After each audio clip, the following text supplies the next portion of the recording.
So let's jump into Christina's story. Christina Perus is a 38-year-old who has been finding work on Taskrabbit in the Phoenix area since 2018. This is what the experience has been like in Christina's own words. I started working for Ikea in 2016, and then Ikea bought a majority stake in Taskrabbit in 2017. I had been actually signed up with Taskrabbit to receive emails alerting when they came to the Phoenix metro area. They were in the Bay Area and in New York City and larger metro areas. When Ikea bought them, they brought Taskrabbit to every area where there was an Ikea. And because I was working for Ikea, I was like, ooh, this sounds like it could be fun.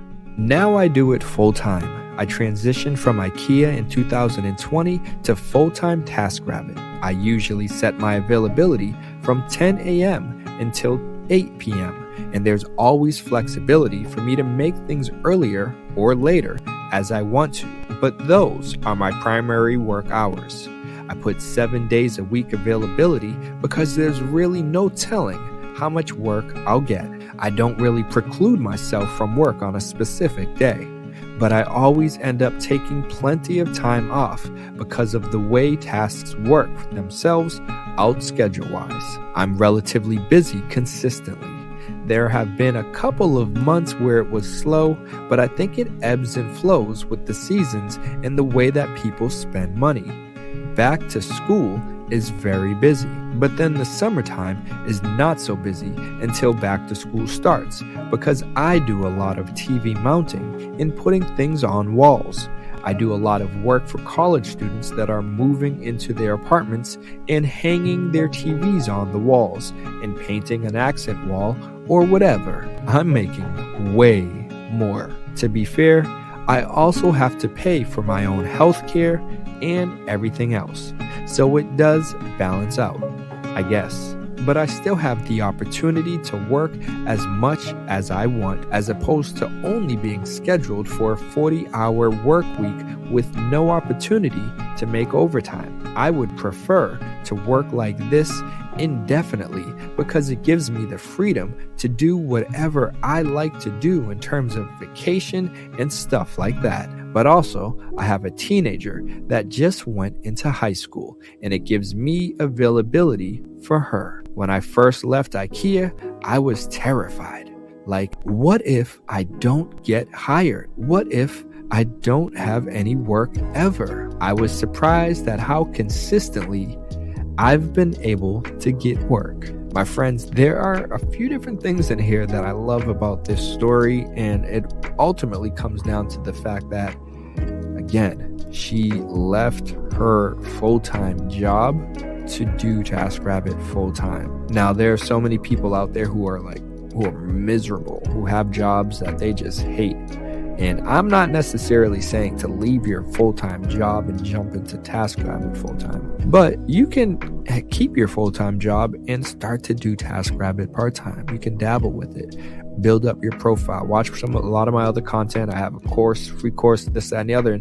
But ultimately, putting yourself in a position where you can get experience on the platform, building it up while you have your job, I think is, if it's an option, is the way to go. I understand you might be tired, you might have other responsibilities, so leaving your full-time job and then trying to do this Taskrabbit while you also have, a daughter that you're trying to raise and potentially other responsibilities, that it might be too much for some people. So I completely get it. But I do suggest if you are not happy with where you're at in terms of what you're doing with your current full-time job and I guess how much money you're making, then this might be the alternative option. Now, of course, as I mentioned at the beginning of the video, I used to do software sales, making pretty good money. So depending on the strategy and the services you provide, you're probably, most people probably aren't going to make more money on Taskrabbit than they do leaving, in the corporate world when it comes to software sales.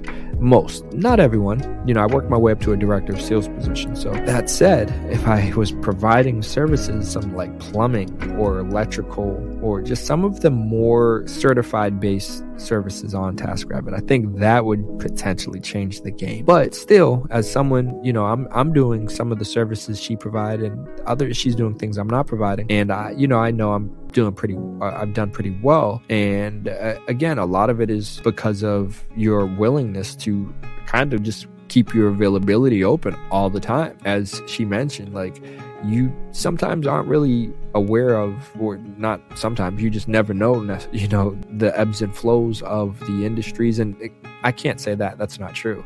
I do know the ebbs and flows of the industries for the services I provide because I have my CRM. So I know for me, like she mentioned some months in here that I was like, whoa, that's not true at all for me. I'm relatively busy consistently. That's true. And if I lower my rates, I can increase how much more busy or less, or if I increase my rates, that's going to have an impact on how busy I'll be. Even in the slow time of the year, I'm pretty sure if I lowered my rates much more than where they currently are, I can increase how much more busy I will get. Of course, there probably will be a peak. There will be a limit. But all of that said, she said, but I think it ebbs and flows with the seasons, the way that people spend money.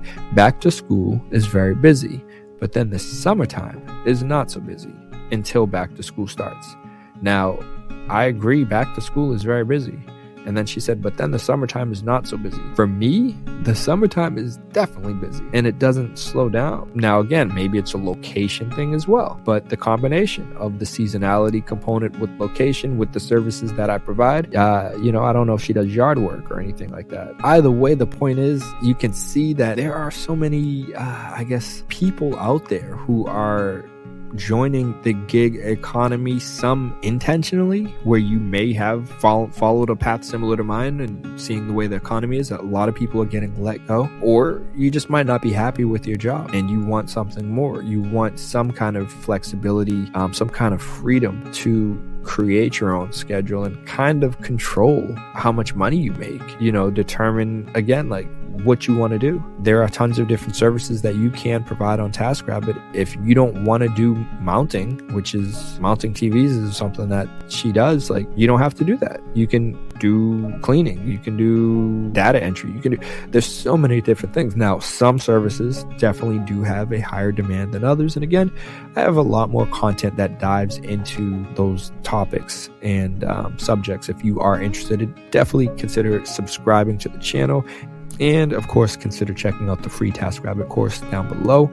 And while you're down there, like I said, subscribe to the channel, like this video, and comment down below with your thoughts or any suggestions that you guys have on this video, but any other upcoming topics and things that you guys are interested in hearing about when it comes to the gig economy and especially making money on TaskRabbit.